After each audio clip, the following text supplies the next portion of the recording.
तमोगुण से बतलाकर इस वाक्य में यो पद के प्रयोग करने का क्या भाव है? उत्तर, भगवान श्री कृष्ण कहते हैं यो पद का प्रयोग करके ये भाव दिखलाया गया कि तमोगुण से प्रमाद, मोह और अज्ञान तो उत्पन्न होते ही है। इनके सिवा निद्रा, आलस्य, अप्रकाश, अवृत्ति आज जितने ताम स्वभाव हैं वे सभी तमोगुण से उत्पन्न होते हैं। ओम पातालेश्वर भगवान की जय। संबंध सात्विक 3 गुणों के कार्य ज्ञान आदि का वर्णन करके अब सत्व गुण में स्थित कराने और रज तथा तमोगुण का त्याग कराने के लिए तीनों गुणों में स्थित पुरुषों की भिन्न भिन्न गतियों का प्रतिपादन करते हैं। ऊर्ध्व गच्छन्ति सत्त्वस्ता मध्ये तिष्ठन्ति राजसा जघन्य गुण प्रतिष्ठा अस्थो गच्छन्ति तामसा। सत्व गुण में स्थित पुरुष स्वर्गाद उच्च लोकों को जाते हैं। रजोगुण में स्थित राजस पुरुष मध्य में अर्थात मनुष्य लोक में रहते हैं। और तमोगुण के कार्य रूप निद्रा, प्रमाद और आलस्याद में स्थित तामस पुरुष उद्योग गत को अर्थात कीट पतंग, पशुआद नीच योनियों को तथा नरक को प्राप्त होते हैं। ओम पातालेश्वर महाराज की जय। प्रश्न, ऊर्ध्व पद किस स्थान का वाचक है और सत्वगुण में स्थित पुरुष का उसमें जाना क्या है? उत्तर, भगवान श्री कृष्ण बताते हैं मनुष्य लोक से ऊपर जितने भी लोग हैं 14वें श्लोक में जिनका वर्णन उत्तम, विदाम और अम्लान इन 2 पदों से सहित लोकान पद से किया गया है तथा 6वें अध्याय के 21वें श्लोक में जो पुण्य कर्म करने वालों के लोग माने गए उन्हीं का वाचक है ऊर्ध्व पद है। और सात्विक पुरुष का जो मरने के बाद उन लोगों को प्राप्त होता है यही उनमें जाना है।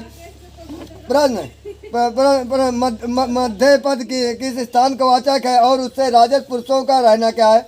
उत्तर, भगवान श्री कृष्ण कहते हैं मध्य पद मनुष्य लोक का वाचक है और राजस मनुष्यों को जो मरने के बाद दूसरे लोकों में न जाकर पुनः इसी लोक में मनुष्य जन्म पा लेना है यही उनका मध्य में रहना है।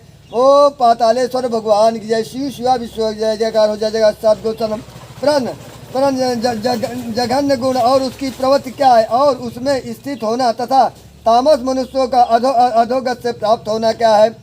उत्तर, भगवान श्री कृष्ण बताते हैं जघन्य शब्द का अर्थ नीच या निंदा होता है। अतः जघन्य गुण तमोगुण का वाचक है तथा उसके कार्य प्रमाद, मोह, अज्ञान, अप्रकाश, अप्रत्य और निंदा आदि उसकी वृत्तियां एवं इन सब में लगे रहना, उनमें स्थित होना, इन वृत्तियों में लगे रहने वाले मनुष्यों का तामस कहते हैं। उन तामस मनुष्यों का जो मनुष्य शरीर से वियोग होने के बाद कीट पतंग, पशु पक्षी और वृक्ष आदि नीच योनियों में जन्म लेना एवं रौरव, कुंभी, पाक आदि नरकों में जाकर यमन यातना के घोर कष्ट को भोगना है यही उनका अधोगत को प्राप्त होना है।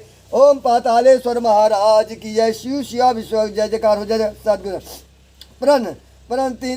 तीनों गुणों के वृद्ध मरने वाले का प्राय इसी प्रकार भिन्न भिन्न फल 14वें और 15वें इस श्लोक में बतलाया गया। फिर उसी बात को यहाँ पुनः क्यों कहा गया? उत्तर, भगवान श्री कृष्ण बतलाते हैं उन श्लोकों में यदा और तदा इन कालवाची अव्ययों का प्रयोग किया गया। अतः दूसरे गुणों में स्वाभाविक स्थिति के होते हुए भी मरण काल में जिस गुण की वृद्धि मृत्यु होती है उसी के अनुसार गति का परिवर्तन हो जाता है।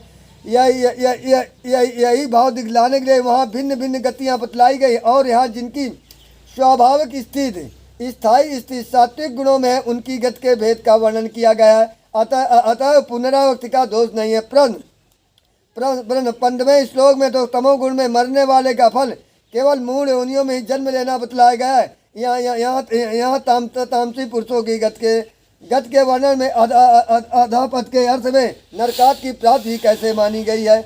उत्तर, भगवान श्री कृष्ण कहते हैं वहाँ उन सात्विक और राजस मनुष्यों की गत का वर्णन है जो अंत समय में तमोगुण के वृद्धि में मरते, इसीलिए अधय पद का प्रयोग न करके मूढ़ यौन में पद का प्रयोग किया गया, क्योंकि ऐसे पुरुषों का उस गुण के संग में ऐसा जन्म होना है जैसा कि सत्वगुण में स्थिर राजर्षि भरत की हरि की यौन में मिलने की कथा आती है, किंतु जो सदा ही तमोगुण के कार्यों में स्थिर रहने वाला तामस गुण है उनको नरकात की प्राप्ति हो सकती है। 16वें अध्याय के 20वें श्लोक में भगवान श्री कृष्ण ने कहा भी है कि तामस स्वभाव वाले मनुष्य आसुरी योनियों को प्राप्त होकर फिर उसमें भी नीच गति को प्राप्त होते। ओम नमो नारायण भगवते वासुदेवा।